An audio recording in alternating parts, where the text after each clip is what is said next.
We'll scratch it here. We've been doing these discussions around the world and having these discussions on reason and faith, and we're so excited to be here at Arizona State University tonight. I think you guys are in for a real treat. So before we get started, I want to just thank a few other people who helped to make tonight happen. First off, I want to introduce Heather. Where's Heather? Right here. Heather, there you go. In front of me. Okay, Heather Feinlacher. She is our local director of Aviation Campus. Heather, why don't you give us a greeting? Yeah. Well, thank you guys so much for just coming out tonight. If you've noticed, there's these little connect cards in your seat. Our heart tonight really is that you would be connected to a community. And so if you've come in here tonight and you don't have people that you're walking with, people, that you can ask hard questions to about faith, then I just want to encourage you tonight, fill out that connect card and then bring it to us up here tonight, because we want to be able to create a Jesus community on the campus to where we really can live out the message that we're about to hear tonight. And this is just the beginning of the conversation. This isn't the end, this is where we start. And so I'm just so thankful for every single person that's really sacrificed to be here, and even the speakers and everything. So thank you guys so much. Thank you, Heather. Wow, thank you, Heather. Thank you so much. I noticed a few Hope students in the crowd. Thank you guys for coming as well. Next guy I want to introduce is Pastor Michael Gillan. He pastors Bethel Church here in Chandler. Well, we're really excited to have Dr. Rice and the God's Not Dead presentation here. It's been a couple years since Dr. Rice has been here, and it's a treat. And if you're from a different Christian church or organization, we're glad you're here. And if you're not at all a part of anything, we're glad you're here, and just maybe seeking questions and answers, or having questions, seeking answers to things. I think tonight's going to be amazing, and so we're just so glad to be here and to be able to host this. So thanks. Thank you. Thank you, Pastor Mike. Well, in case you guys don't know, God's Not Dead, the event is actually titled after Dr. Rice Brooks' book that he wrote, God's Not Dead. And this book inspired a movie series that is going on and on and on until you finally admit God's not dead, or you wish you were. So keep happening here. But Rice is, Dr. Rice Brooks is a great man. He's a theologian who for the last 35 years has just been presenting the evidence to God around the world and the hope that he believes it offers to us. And so let me just set a little parameters for tonight, a little expectation. He's going to come up here, he's going to give a presentation. At the end of that presentation will be a short break. You need to go to the bathroom if you need to leave. And then if you stay, we're going to have some Q&A. And so I'd love for you to fill out those cards later on, stay, have Q&A, but just so you have an idea what's going to happen there. We'll have 2 lines at the end as well for the Q&A at the end. I'll announce that again towards the end there. But without further ado, let's go ahead and welcome our main speaker, Dr. Rice Brooks.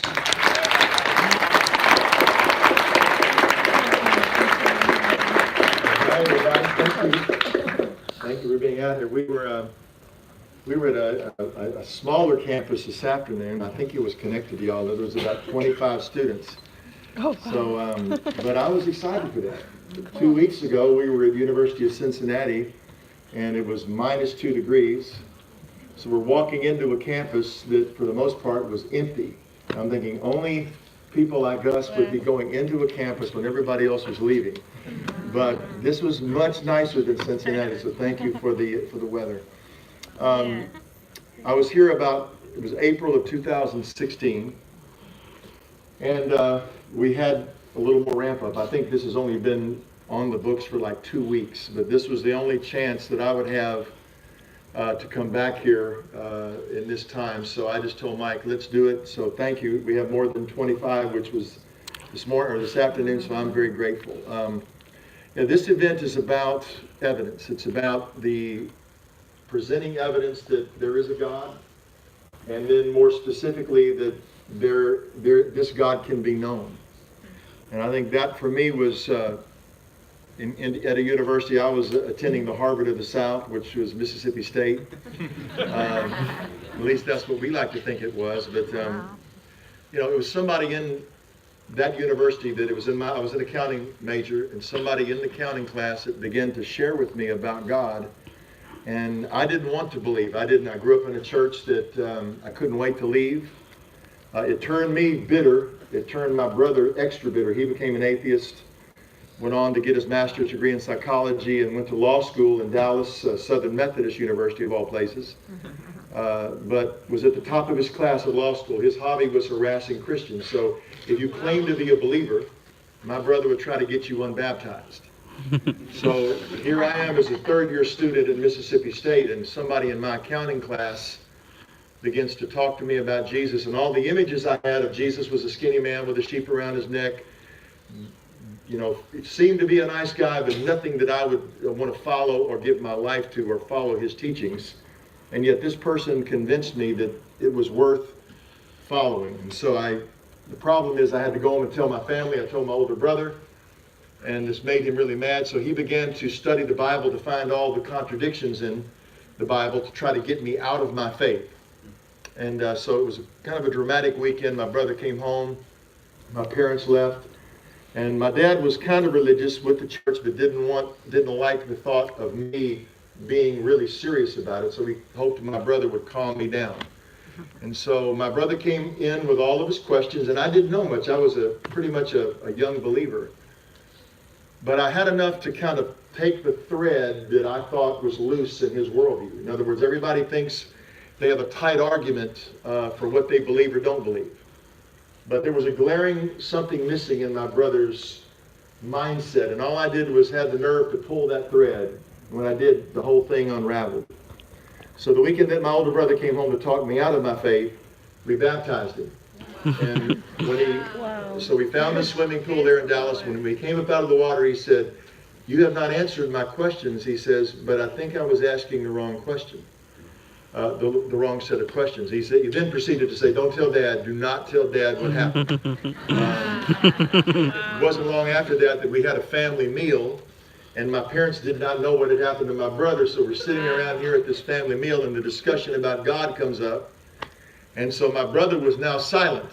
Wow. After being baptized. He wasn't being the critic, and I started talking. So my dad got a little nervous, so he kind of turned around and looked at my brother and said, "Well, what do you think about what your little brother's saying?" Kind of like, "Hey, I thought you were going to calm him down." And my brother's moment of truth came. He kind of put his fork down. He looked at my dad. He looked at me. He just went, "Hallelujah," like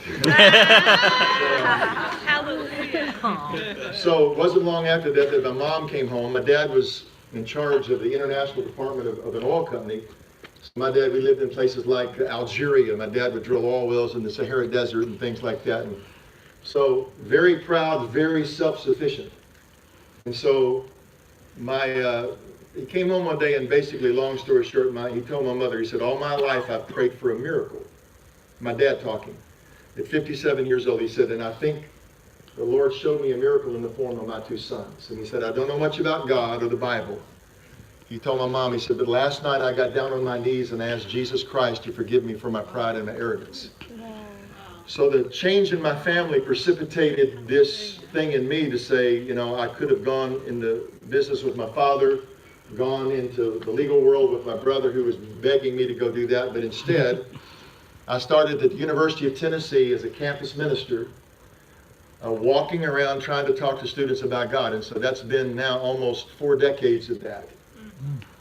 And the central thesis of what I do is to do exactly what happened with my brother, is to talk to them. So that simple conversation is now translated. Our ministry works in 80 countries.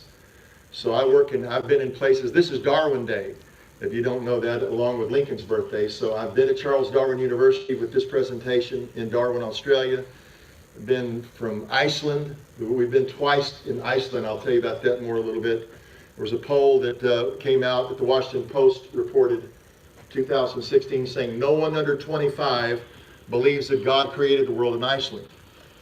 So my book has now been translated into the language, and I've been twice at the university. So good news is that's no longer true. The headline is not true anymore. But it's been great to have this conversation. And most of the Icelandic folks who come, I think, would say this. We did not realize that this subject of faith and science had an intersection. okay? Most people think that faith is over here, and we're kind of lobotomized people that kind of, our eyes kind of roll around in our head. That's what I thought. I mean, everybody I knew that was a Christian, they liked to smack a lot. They'd go, hallelujah, hallelujah. I remember my first church meeting I went into, it sounded like somebody was jumping off a building. It was, hallelujah. And so there were people that did not necessarily have the same kind of thought process that I think is necessary if you're going to have a credible faith. There were some people that just had a subjective experience and it didn't matter. They just believed because grandma believed, or they were afraid to not believe, or whatever. But I think ultimately what we find is that kind of faith won't last. And that's what this is about. It is about evidence. So let me walk you through this just a little bit. Now, let me just say, if you stay, or even if you don't, I get to give you a free book. So this is one of my joys. So this is the book, God's Not Dead. And one of the deals with my publisher, I said, because it was a successful book, so I want to be able to give these away to college students. So this is our gift to you. So we're not selling anything. This is your gift. And if nothing else, if you get on Southwest Airlines and you want to save the seat next to you and nobody's sitting next to you, you just put this down strategically. No one wants to sit next to a religious fanatic, trust me. So you'll go to sit down and go, oh. So it's a really good seat saver like that. And if you just want to torment people, if you're a Christian, you don't want to know what to say, how to start a conversation, this is subtle. Okay. All right, let me see if this works here. They may have given me a garage door opener. Let's see. Okay, that's good. You have to turn it on. All right. See that? How is that? Okay, this is the pole. I didn't realize this was in this presentation. I think this, whoever knows how to work this, I don't really like that little fade out thing. Ever did that? There's the book. The book became a movie. Literally, I'm writing this. I had a group of guys that are friends of mine that I'm a pastor of a church in Nashville, and they're a singing group called the Newsboys, and they rolled into my driveway one day, and they said, we got this song called God's Not Dead, and I want you to listen to it. And I said, that's great. I said, but let's give people more than a song. And so I worked with them on a music video. So if you go on YouTube and look at the God's Not Dead music video, you can see billboards and little things about, atheism versus Christianity, and that was my little handiwork in that. That got seen. And then I wrote a little speech for the Newsboys that they would recite before they played the song. And you'll actually hear that speech at the end because it coincides with this presentation. It's actually the highlights of what I'm doing. And then I start writing this book, and I just told a friend, I said, I'm writing this book called God's Not Dead because young people, when they get to university, some statistics say this, like 70% will leave the faith once they get to university. So I'm like 7 out of 10. And that to me is, that's why. And most of them, it's not argued out of their faith. It's many times insulted out of their faith. Your God's the tooth fairy, your imaginary friend. You can go down the list of all the caricatures of what people who are people of faith are kind of framed as. And so, in my mind, I thought, well, let's give the evidence from science, from history, from philosophy, etc. So I'm telling a friend about this, and he said, man, that needs to be a movie. So he brought this movie company, which actually is located in this area in Scottsdale called PureFlix. They came to town, and then they followed me to UCLA, and they watched me having conversations. And I met with screenwriters and told them these stories that I do on campus, and out came this movie. Never realized the impact it would have. It's been around the world, a little $1.5 million budget that's made a lot of money. Needless to say, the guy, my friend, sends me a gift at Christmas for the idea. But anyway, so this book has been a joy to give out. It's in almost, I think, 14 languages now. So it's been fun to have this. Friedrich Nietzsche was the one who said God is dead. Nietzsche, I'm going to try to walk this way until the echo, if it doesn't feedback. Nietzsche wasn't saying that God was alive and then died. What Nietzsche was saying is that the idea of God was dead. Basically what Nietzsche was saying is that this Christian morality, this stuff, if there is no God, then basically all this stuff is really meaningless. Nietzsche was willing to take his atheism and extend it all the way to its logical conclusion. Atheists today aren't really willing to do that. They want to talk about morals and well-being. Sam Harris, others saying we can posit well-being by science, not realizing that these are metaphysical, transcendent concepts that are beyond matter and energy. Time magazine's iconic cover in 1966, Is God Dead? When I was writing this book, this was the Global Atheist Convention. I attended this because I've read just about all you can read of what the atheist writers, the popular writers, have said, that I wanted to get there in person. So this is the largest indoor gathering of atheists ever. Now, there's been several outdoor gatherings that were large, but there I am at the back. I got to be the creeper at the atheist convention. So, You need to know it. I actually almost wore the same shirt, but what they said was, in fact, the main speaker was a former ASU professor that I'll refer to several times, named Lawrence Krauss. He's a physicist. He's famous for a book that we'll talk about in a moment called The Universe from Nothing, how that you can get something from nothing.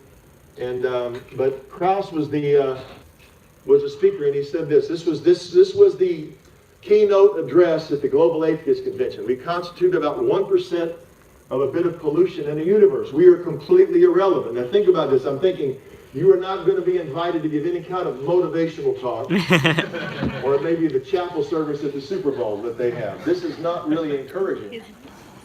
I mean, that was his good news, is that we're completely irrelevant. Now think about this. You are no more than a piece of dandruff on the tuxedo. Now, if you wonder if there's any connection between purpose and meaninglessness, like, okay, wait a minute. If there is no purpose in the universe, if we came into existence for no reason, number one, why should we trust our reason? Number two, how can we even believe, what we have to do is pretend that reason exists, or pretend, rather, purpose exists. If there is no purpose to the universe, then anything we're doing that is apparent purpose is just what Nietzsche would say is just kind of pulling ourselves up by our own bootstraps. We look into the meaninglessness and just say, okay, I'm going to just pretend there's meaning. We're going to say this, that real faith isn't blind, that it's based on evidence. Okay? Now, usually when you ask a person, you say, this is the rhetorical trope that the atheist will say, and I'm not, listen, believe me, you're going to hear me say many times tonight that I'm not saying atheists are bad. Listen, we'll get to the issue of morality in a moment. Somebody said, are you saying all atheists? I said, wait a minute. Atheists can be good, just like religious people can be bad. Now, we know religious people can be bad. We'll assume that, but why can atheists be good and religious people be bad? It's because God is the creator of all of us. We're made in his image, and we can act morally even if we don't recognize where those morals come from. So let me just get that out of the way. I'm not trying to build a straw man or make a certain group of people the bad guys. But I do think that atheism demands a response. It is not the default position of an educated person. So when I asked a skeptic or an atheist, they said, well, there's no evidence for God. This is their rhetorical thing. There's no evidence. There's no evidence. It's okay, what kind of evidence would you accept? And many times I haven't even thought about it. They go, well, I don't know. Or like Richard Dawkins, probably the most famous atheist, said, he goes, well, maybe I'd see a 900-foot Jesus. I'm thinking, I think there's a TV preacher that's already claimed that. So, I mean, that's out there. But wait a minute. If you were looking for Steve Jobs, you would not find him or have found him by breaking down an iPhone. So what we're looking for when it comes to evidence for God is not a particle or some kind of substance. We're looking for the intelligent mind behind the universe. Okay? So, and again, a lot of people think because we understand how the universe works, that somehow that means that we now don't need, you'll hear people say, well, we don't need God. Stephen Hawking kind of at the end said that, you know, what need for a creator? But again, once you get the mechanism, then it's easy to dismiss the agent. But just because we understand, again, how something works doesn't mean the mechanism, doesn't mean there was not an agent. Just because we can break down an automobile engine doesn't mean that Henry Ford did not exist. It's a category mistake philosophically, okay? A lot of the other characterization is that somehow this is how Christians think. We have a problem and we just kind of insert God in there. We kind of write, it's called the God of the gaps, that if we don't understand something, then we write God into the formula, and that kind of makes us lazy and just kind of, well, that's just our default position. I have 5 children. We homeschooled because I travel a lot. When my kids would come up to me with a test I gave them, a math test like this, and there was something to fill in the blank, they weren't allowed in the blank to write Jesus in. Now they thought, okay, Dad, we'll get Dad likes Jesus, so we'll just answer Jesus. And I think, that's good, but Jesus is the answer to another question, not this question, okay? So Einstein would say the most incomprehensible thing about the universe is that it's comprehensible, okay? Issue isn't science and faith, but worldviews. We'll talk about that more in detail. Naturalism, this is not about where you buy your food. This is the philosophy that says nature is all there is. So if you're a naturalist, you are committed a priori, or you're committed ahead of time to say that all there is matter and energy, so there could not be anything beyond nature, anything beyond the physical, anything beyond metaphysics, or anything metaphysical. The scripture says this: his invisible attributes, God's attributes, namely his power and divine nature, have been clearly perceived ever since the creation of the world and the things that have been made. So people are without excuse. This is those that would dismiss God's existence as if there's not enough evidence. And that's what we're going to talk about tonight. Now, you know what's happened here? I just realized something. We've got the wrong presentation here. No wonder this is bad. Pay no attention to the man behind the curtain here. Let's see. Yeah, this is the wrong one. No, is it? All right. Uh-huh. Everybody say uh-huh? Uh-huh. All right. So something's missing here. Okay. Let's just do this. Okay. Now, a few days ago, I actually have a physicist that works with me. Was a PhD in physics from Duke. He lives in Seattle. He got snowed in. So normally I don't work alone. I have a smart person next to everybody needs to travel with a physicist. So, but since he couldn't come, I have a friend who agreed to come. Now I can't really introduce him. I have to explain him. Okay? He's here tonight. But he's going to help me guide us through this because, again, I'm a theologian, and when we talk on the scientific issues, I always like to make sure that somebody says, okay, well, who are you? I've got a smart friend. He blogs in his parents' basement, but he's really a good, smart science person. Or I've got a professor or this person. So anyway, let me introduce to you my friend. His name is Michael Gillan. Michael taught physics at Harvard for about 9 years. And the only reason why he stopped teaching physics at Harvard is because he got hired by ABC to be their science editor. So, Good Morning America 2020, he's won 3 Emmys. So, pretty incredible guy, books, movies, more talent than a tap dancing duck. My favorite story of all time, and he just kind of tells this effortlessly, he got stuck in a Russian submarine in the wreckage of the Titanic. Now think about it, 2-man sub, they go down 2 miles in the ocean to cover this story, and the Russian sub, the current blows them into the propeller, and for 45 minutes, they're stuck in the wreckage of the Titanic. Anyway, Dr. Gillan, where are you? Come on down. Welcome, Dr. Michael Gillan. Come on down.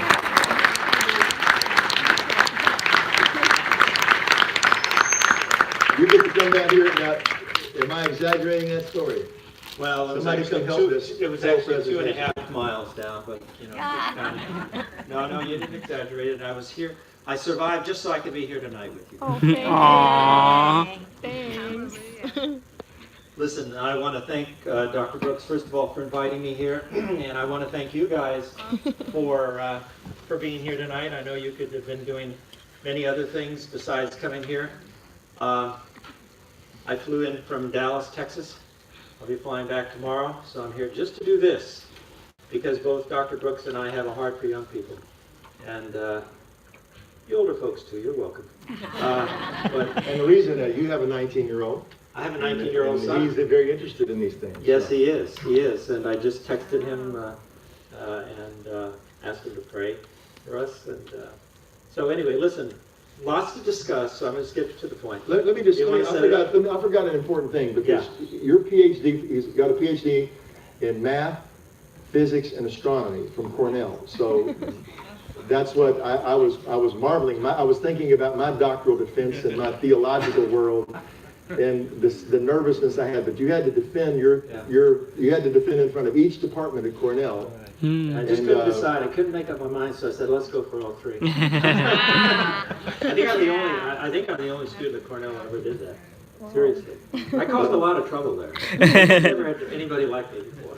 But, So I'm sitting here, I get an email from a friend, because I have friends in New York media, and this person emails me and said, there's a really smart guy that moved to Nashville, and here's his address, and he's like moves 15 minutes away from me. we turned out to be 15 minutes away from me, and so we ended up, our first coffee meeting was 6 hours. Yeah. And so we've been to Poland together, we've been to Iceland, been in different parts of this country, and so anyway, let's get to the point now. The slide that Not I bad had, for a kid from East LA, huh? I was born in East Los Angeles. I'm Mexican, Spanish, Cuban, with a little Austrian thrown in. And I oftentimes reflect on the fact that, here I am talking to you guys about this very deep subject. Not a bad kid from a little Chicano from East LA. And I'm the real deal, not like Cheech and Chong, okay? I'm the real deal. now, we were walking around East LA a few months ago, showing me his home, showing me where he grew up, going into his favorite restaurants. It was a spiritual experience, just that in that sense. Dr. Gillan, and I don't know where the slide went to, because he had it this afternoon. It's okay. But one of the things that in his book, I'm not giving his book away. You need to buy his book. But his book, he has many books, but this is a pretty incredible one called "Amazing Truths: How Science and the Bible Agree." Now, this is not trying to put dinosaurs in the Bible or something like that. This is all about every current thing you could imagine, whether it be dark matter and dark energy. A lot of the things that we'll talk about in a superficial way tonight, we'll glance through these. But one of the things that you say in this book is that truth is bigger than proof. Because when you start talking about proving God, or somebody says to you, prove God exists, they think somehow that's this slam dunk argument that you can't prove anything. Now, the highest, and I'm setting you up like a slow pitch softball, the highest, you have mathematics and then physics. This is kind of the food chain academically, and so he's a mathematician and a physicist. The highest level of proof possible is mathematics, would you say? Yeah. So talk about why you say truth is bigger than proof. Before we get into the actual evidence tonight, let's continue to set the stage. Okay. So have you had enough pizza? So your brain is working? Yes. Because you got to listen up. This is going to be worth the price of admission. This alone, if you get nothing else. Okay, so let me take you back. Let me take you back to the time of the ancient Greeks. Because when you think about logic and what it's been able to achieve, and when you contemplate the power of logic, there's no better example of the power of logic than Euclidean geometry. Now, you're all college students, so I'm going to assume that you have taken geometry at least in high school. Am I right? Yes. Yep. Okay. So I don't want to make any of you nervous. I don't want you to have to relive maybe one of your worst classes in your life. I hope it wasn't. I love geometry. But look, Euclidean, there are actually many kinds of geometry, but the kind you study in high school is Euclidean geometry. It's what we call the geometry of a plane geometry. So I'm not telling you this because I want to bore you. No.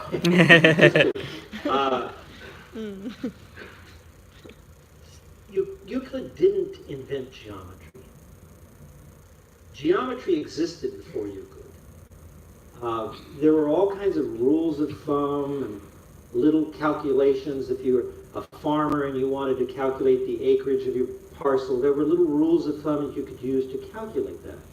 What Euclid did was to take all of these long-lasting, long-lived little rules of thumb and equations, and he assembled them all into a logical whole.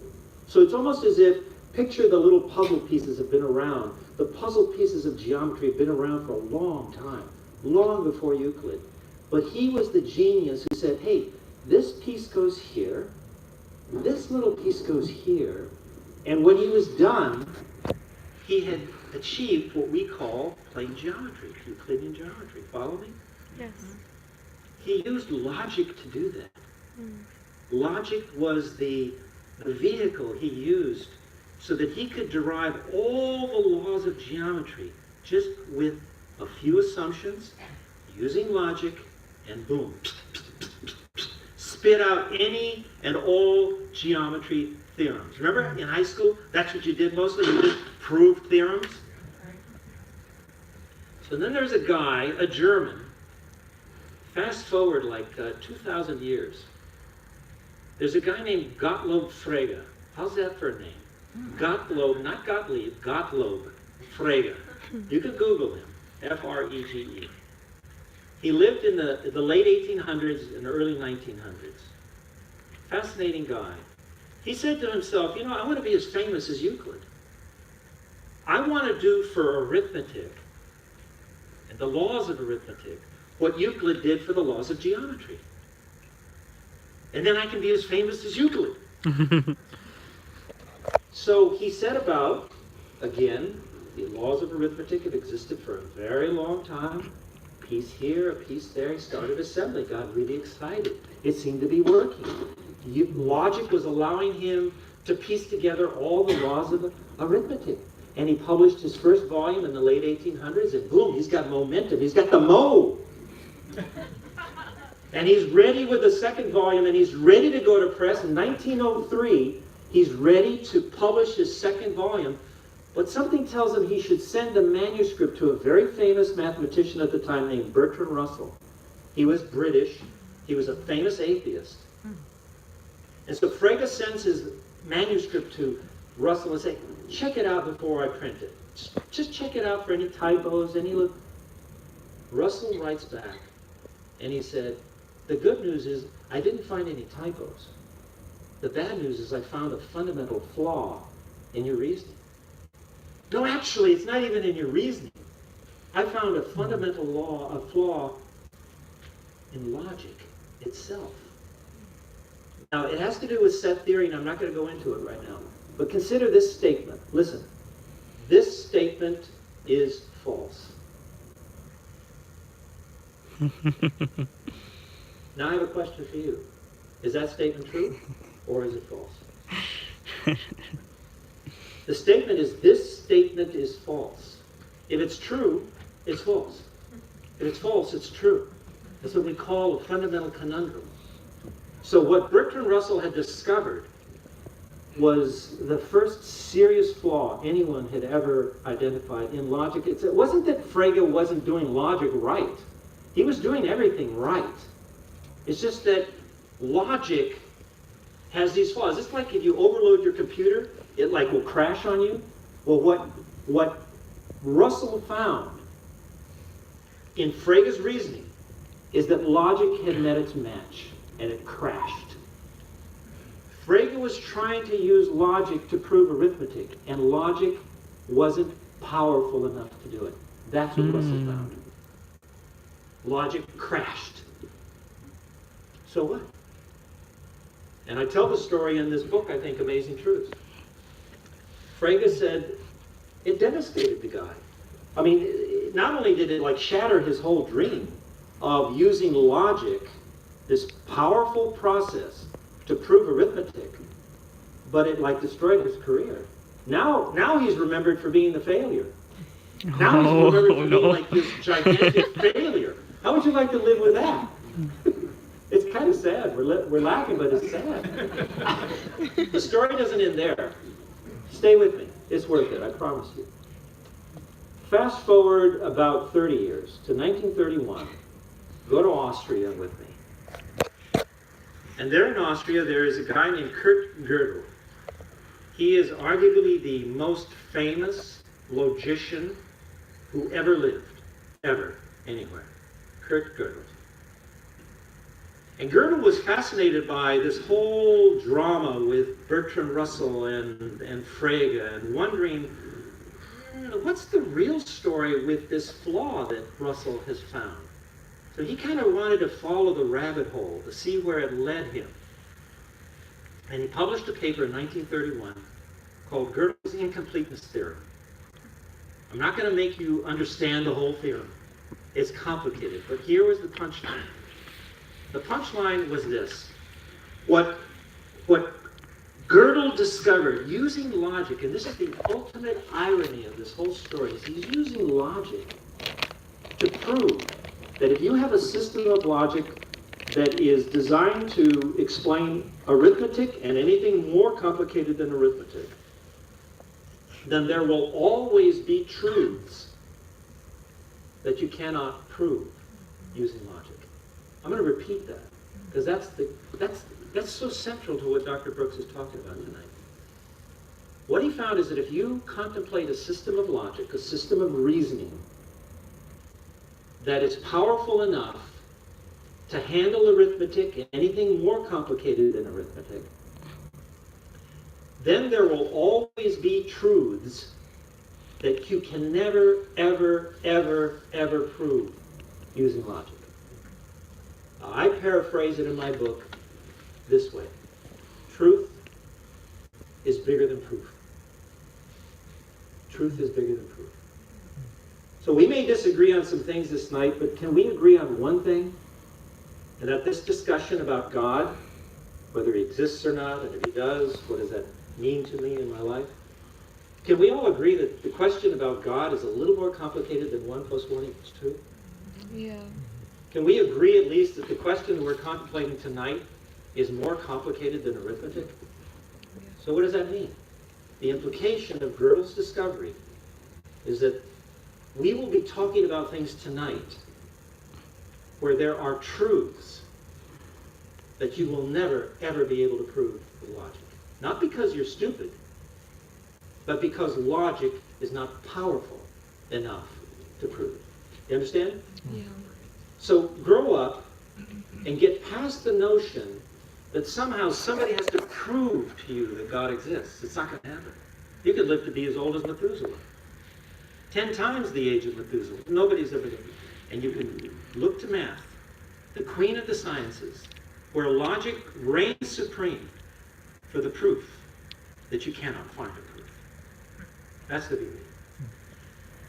I'll stop there. I could say No, more, but I mean, that's enough. let me I can see the steam. I can see the steam rising from the brains in here, right? Are you all right? So let's take the Declaration of Independence, our Declaration of Independence. We hold these truths to be self-evident, that all men are created equal and are endowed by their Creator with certain inalienable rights, meaning you can't take them away. So that's a discussion in itself about where do rights come from, but I think that's the point he's making is, if you're going to say all are created equal, all men and women are created equal, and you know that's true. How many believe that's true? Okay, but how do you prove that? How do you prove that? Is it an IQ test? Is it a bench press? Is it a bank account? See, what proof would you have to say that all men are created equal? But yet you know it's true. So there are things, and that's why another thing, just that I don't want to take too long on this, but the notion that faith is somehow this Forrest Gump position, that if you have any kind of faith and you're this, this intellectual, you're this person who doesn't really want to use your brain, and that somehow reason is this giant, it's the Hulk in the room, and those that have faith. But you'll find that in anything, that's why Euclid, and I'm just summarizing you I've heard you say this when we've talked many times, that Euclid built this whole geometric system on the assumption of a dimensionless point. In other words, he had to have faith that that dimensionless point was there, and then accepting that as true, he built a system out. Could you imagine that? Did you ever realize that when you were taking geometry in high school? It was based on faith. Because here's this fantastic, really monument. Euclidean geometry is arguably the greatest monument to logic there is. Because remember, Frege took that one step beyond geometry, tried it out on arithmetic, and fell flat on his face. So really, Euclid holds the record for creating something beautiful with just logic, purely logical. But look at what Dr. Brooks was saying, and again, I write it in my book. It isn't just a monument to logic, guys. It's a monument to faith. Why? Because do you remember that Euclid has just a small number of definitions, postulates, axioms? And one of the definitions that the whole of Euclidean geometry is based on is the mathematical point. But this is what Euclid asked you to believe in. This is what Euclid asked you to believe in. That a mathematical point is something that has no dimension, has no width, no depth, no height. I dare you to picture that. I dare you in this room to picture what that really is like. A dimensionless point. No matter how hard your brain works, you're going to picture a little pencil point. Nah, that's cheating. Euclid said, no, if you're going to believe my Euclid geometry, you've got to believe in this. Hallelujah, a mathematical point with no dimension. And then if you get past that, and I challenge you to get past that, he goes up, and by the way, let's also define a mathematical point. I mean a mathematical line. What's a mathematical line? Well, it has length, but it has no width or depth. If you stop, go to the plane. A plane is something that has length, width, depth, but no height. And yet, we look at Euclidean geometry as a monument to logic. But even more so, it's a monument to faith. Because unless you're willing to have faith in these outrageous concepts, you can't believe any of things that are proven in Euclidean geometry. So tonight, when you're sitting there and you're thinking, I'm not sure I can believe in God, I'm not sure I can believe in Jesus, just remember the mathematical point. Just remember the mathematical line and the mathematical plane. If you have no trouble believing in a mathematical point with no dimension, how dare you say that it's hard for you to believe in a God? I rest my case.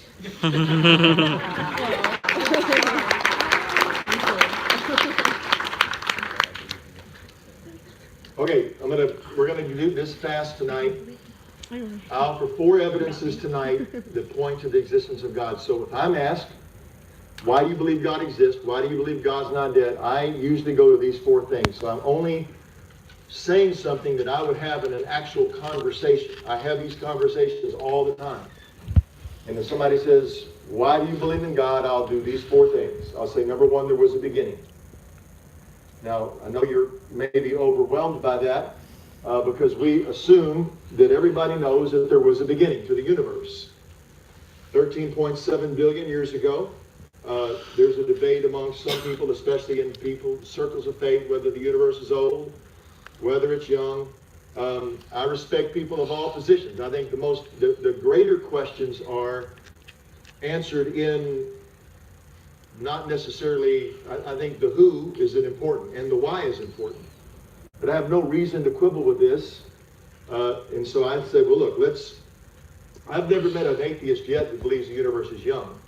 So what I do is, because I'm trying to reach people, I said, well, let's just take your data and look at that data and see, does that evidence or is there anything that points in this evidence that we're all sharing and looking at, is there any evidence that points to an intelligent mind behind the universe or just random chance or undirected processes or purposeless processes produced it, okay? The logic that he talks about, if you start it like this, well, just watch this and then we'll come back to this.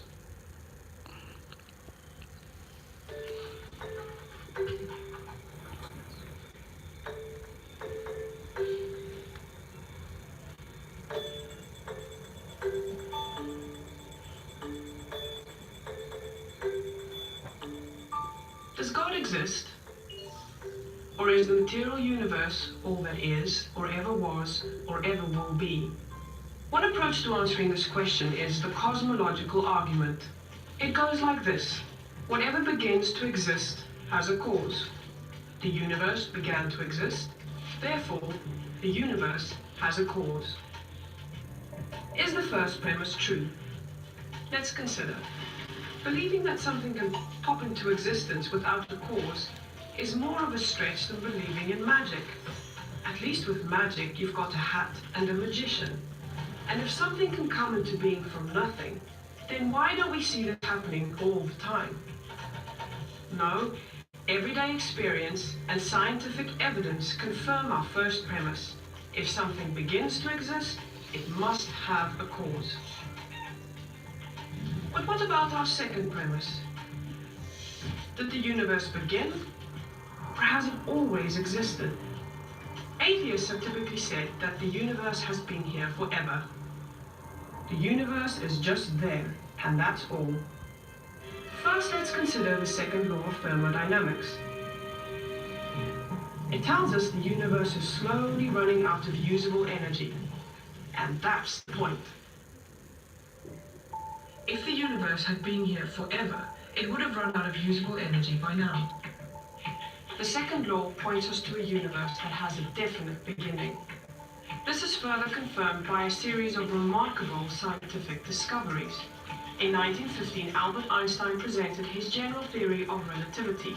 This allowed us, for the first time, to talk meaningfully about the past history of the universe. Next, Alexander Friedmann and George Lemaitre, each working with Einstein's equations, predicted that the universe is expanding.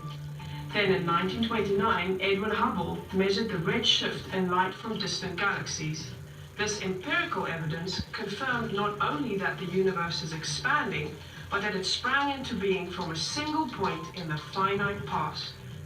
It was a monumental discovery, almost beyond comprehension. However, not everyone is fond of a finite universe, so it wasn't long before alternative models popped into existence. But one by one, these models failed to stand the test of time.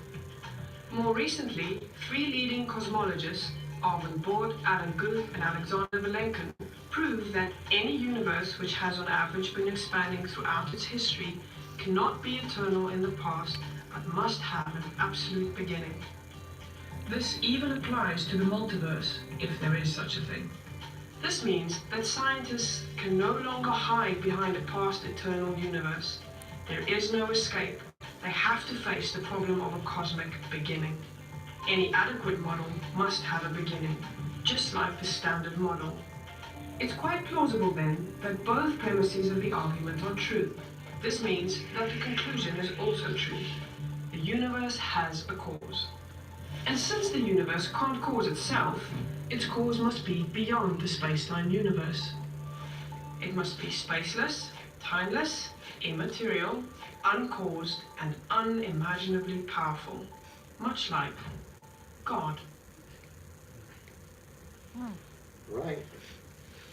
So, again, if space and time had a beginning, then necessarily the cause would have to be spaceless and timeless. So you're beginning to see how that you can deduce, as Romans chapter 1 says, you can begin to see the divine attributes clearly through what has been made. So spaceless, timeless, uncaused.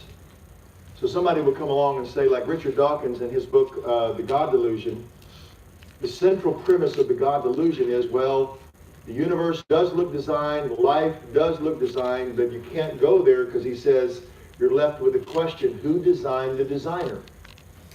Is if that's some, knockdown argument because we can't explain the designer, then therefore that postulation or that assuming that or that placing that like that would somehow be illogical. I'll put it this way, if I'm walking through the woods and I see a turtle on a fence post, I may not know how it got there, but I can conclude it did not get there by itself. And so we don't have to have an explanation for the explanation, or we end up with an infinite regress. So whether you're a skeptic who says there is no God, ultimately you have to have something that you start with. whether it's a quantum fluctuation, quantum gravity, multiverse, is that some people have said. We'll see this in a minute. Stephen Hawking, in his last book, said because there's a law like gravity, page 5 of the Grand Design, the universe can create itself out of nothing. But wait a minute, gravity is not nothing. That's something. We'll get into that. We're going to talk about nothing in a minute. So the universe had a beginning out of nothing. We'll get to nothing, but one of the most amazing phenomena is the evidence for the divine mind behind the universe was seen from the very beginning, and we could call it, kind of in layman's terms, the fine-tuning of the universe. Imagine that this is a universe starter kit. Okay? I mean, and all these knobs represent some kind of like gravity. So if you're going to start a universe, how much gravity do you put in it? You know, you put too much gravity, the universe never gets out of the starting blocks. That's what a black hole is. There's so much gravity, nothing can escape. You put too little gravity, then molecules won't form, much less stars and galaxies, etc. But the gravity was fine-tuned in a fantastic number, not 1 to 10, like on some kind of four-thing bike lock. You're talking about just an infinite number of options, and you've got to get it just right. And not only that, you've got to set every knob just right, or you don't have a life-permitting universe. Now, I'm in your domain, so I'm going to yield. But talk about the fine-tuning of the universe and just that no one can whistle by this as if that's nothing. No. And what's interesting, guys, is that this subject about the fine-tuned universe is something that's happened in my lifetime. When I was a grad student at Cornell, we weren't really talking about this very much. It wasn't a big deal. But in the decades since then, it has been a big deal. There's a book I'd like to recommend to you, and it's not one I wrote, so there's nothing in it for me. And it's a book called Just 6 Numbers. Just 6 Numbers, and it's written by a guy named Sir Martin Rees. So he's been knighted by the Queen, so you need to respect that. Okay, and he's the chief astronomer. They call it the Astronomer Royal of Great Britain. That's a pretty cool title. I wouldn't mind that one. And he's also, by the way, an agnostic atheist. He wrote a book called Just 6 Numbers, and what he's trying to get at is there are certain vital statistics about the universe. Like, you know, if you go to the doctor, check your pulse, your cholesterol level, you know, various other, how much salt you have in your blood, et cetera, just to get a sense of, you know, where you are, if your body is healthy or not. Well, we in astronomy do the same thing to the universe. We kind of take its temperature, we measure various qualities about it, and 6 of those are the ones that Rees talks about. So there's one like called capital N, capital. And that's the ratio between the strength of gravity and the strength of electromagnetism. It turns out to be a very important ratio. Just like the ratio of your good cholesterol and your bad cholesterol. Okay, think of it that way. And then there's another one that we designate with a capital omega, which is a measure of how much dark energy there is in the universe, or dark matter rather in the universe. And then there's another one called epsilon, which is the amount of energy that is released when 2 hydrogen atoms fuse together and create a helium. This is the fundamental reaction to an A-bomb. This is what makes an A-bomb work. You bring hydrogen together, or H-bomb, you bring hydrogen together, you create helium, but energy is given off in that reaction. And so epsilon measures that, et cetera, et cetera. You get the idea. And what Rees points out, again, he's not... Or do lambda. I like lambda. Oh, okay, lambda. I have a special request for lambda. So here we go. Lambda is what we call the cosmological constant. And there's a whole neat story about that I think I also tell in the book. I'm not quite sure. It's a cool story involving Einstein, one of my favorite guys.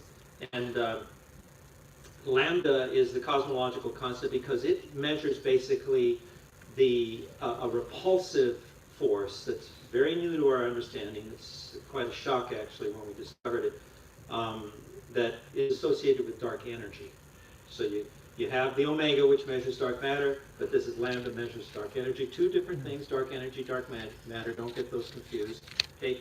Dark energy is a measure of there's a repulsive force apparently in the universe that's counteracting gravity. And so now we see that the universe is not only expanding the way Hubble discovered in 1929, but it's actually accelerating. So if you're in a car, you have your foot on the pedal, and you can go at a steady speed. That's what Hubble thought. Hey, the universe is expanding at a steady speed. Your foot is on the pedal. No, but now we know, no, you're actually pushing down on the pedal. The universe is actually accelerating now. And so lambda is a measure of that acceleration. So anyway, all these, Martin Rees makes the point that if these values, epsilon, capital N, omega, lambda, if they had been just a smidgen bigger or a smidgen smaller, and I'm talking about smaller than a smidgen, smaller than a pizza crumb, smaller than a mathematical point. No, nothing is, excuse me, I got a little carried away there. No, nothing is smaller than a mathematical, but just, you get it, very smidgen bigger or smaller, and we wouldn't be here. We wouldn't have the universe that we have now, which allows for life. That's a big deal, guys. That's not something you just shrug off. This is a huge discovery we have made, a huge insight we've gained about the universe just in my lifetime. So this is what Dr. Bruck is talking about with this nice, beautiful graphic. Don't you So just love you're that? looking again for intelligence. One of the great questions before we go on to the next bit of evidence, and we'll go fast after this, is why is there something rather than nothing? This was posed by a mathematician named Gottfried Leibniz, who's credited with one of the co-discoverers of differential calculus. Why is there something rather than nothing? Why does there something exist instead of nothing? I can tell that's a profound question. Some of you were thinking about that tonight. And what you have to do, again, Hawking said this, because there's a law such as gravity, the universe can and will create itself out of nothing. John Lennox, a mathematician from Oxford, who I consider, I've gotten to know John, and it's an honor to get to know him. He said, this is a contradiction. Nothing in gravity. Gravity is something. So again, in order to kind of equivocate here, you've got to turn nothing into something. And no one does that better than Lawrence Krauss. Now, Dr. Krauss